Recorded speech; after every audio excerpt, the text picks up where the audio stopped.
Picture this, all right? You're cruising down Australia's great ocean road, sun shining, the wind's in your hair. You've got those dramatic cliffs and the waves crashing against them. It's like a postcard. Perfect.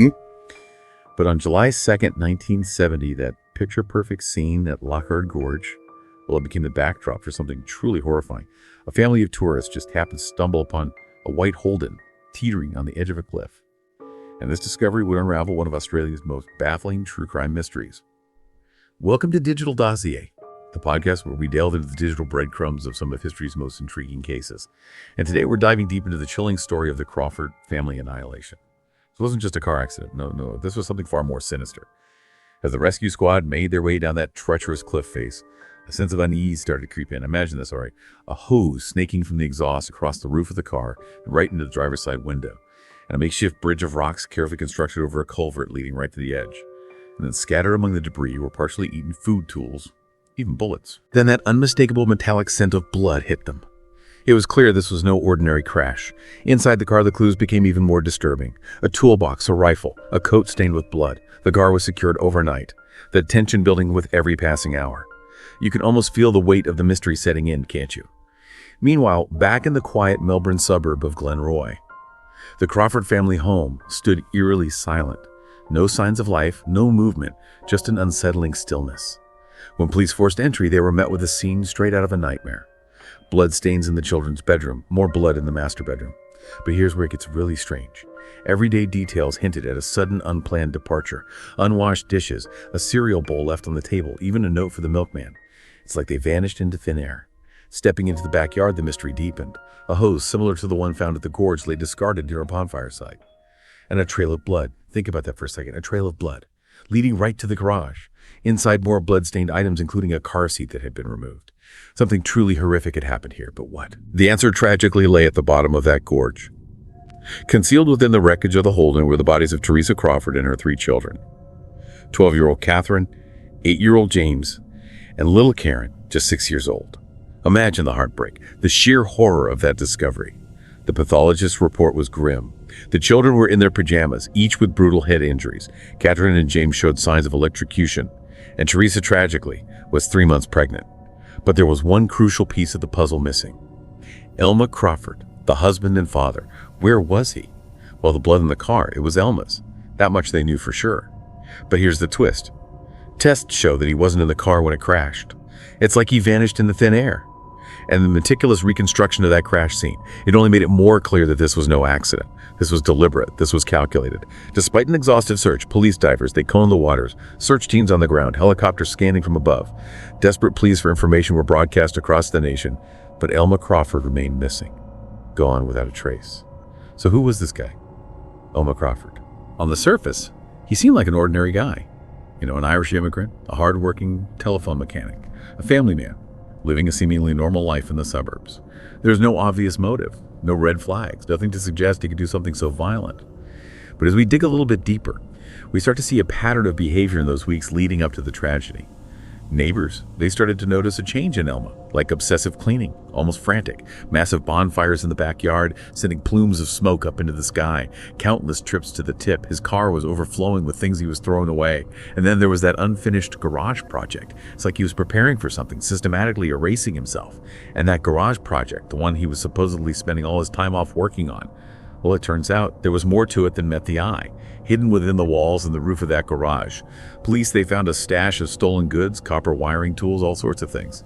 Elma, it seemed, was living a double life, supplementing his income by selling stolen merchandise. Was this the motive? Was he desperate to escape mounting debts, fear of exposure? Did he want a fresh start, a new life, funded by his crimes, leaving the old one behind? It's a chilling thought, isn't it? But that financial motive, while compelling, it doesn't fully explain the sheer brutality of the murders, the cruelty of electrocuting his own children. To understand that, we need to go deeper, peel back the layers of Elma and Teresa's relationship, and look for the stressors that might have been bubbling under the surface of their seemingly ordinary lives. Remember those unsettling accounts from the neighbors, the cosmetic saleswoman who saw this strange interaction between Elma and Teresa? The Salvation Army member who reported hearing unsettling noises from the Crawford house the night before the car was found? The school friend who had that chilling encounter with Elma the morning after everything happened? They all point to attention. a darkness lurking beneath that facade of normalcy. And then there's Teresa's unfinished letter to her sister in Queensland. She expresses mixed emotions about the unexpected pregnancy. Was Elma supportive? Or did the news of another child trigger something dark within him? We also can't ignore that newspaper clipping about abortion that was found on the kitchen table. Was Teresa thinking about terminating the pregnancy? Did that cause conflict with Elma, a devout Catholic? These fragments of information glimpses into their private lives. They offer tantalizing clues, but no definitive answers. The search for Elma Crawford, it went on for decades. Unconfirmed sightings, tantalizing leads, even a potential match with an unidentified body in Texas. All of them ending in disappointment, like he vanished into thin air. But in 2017, the case took a turn. A truck driver known as Nugget came forward with a story that rekindled hope. He claimed to have met a man in the remote Pilbara region of Western Australia, a man that looked just like Elma Crawford. When Nugget asked about his past, the man's response sent chills down his spine. "I had to leave in a hurry. I did something terrible. Could this be the break investigators were waiting for? Or just another dead end in a case plagued by false hope and fading memories? There's still a $100,000 reward out there for information leading to Elma Crawford's capture. It's a beacon of hope, a promise that justice hasn't forgotten. And while the trail may have gone cold, investigators, they haven't given up." New technologies emerge, online communities dedicated to cracking these cold cases. They analyze every detail. And the families, the community, they all hold on to the hope for closure. Maybe someday, the mystery of Elma Crawford will finally be solved. But for now, the Crawford family murders, they remain an open wound. A chilling reminder of the darkness that can hide in seemingly ordinary hearts. It's a story that makes us confront this uncomfortable truth, that darkness can lurk beneath the surface of even the most ordinary lives. That sometimes the people we think we know are capable of unimaginable acts.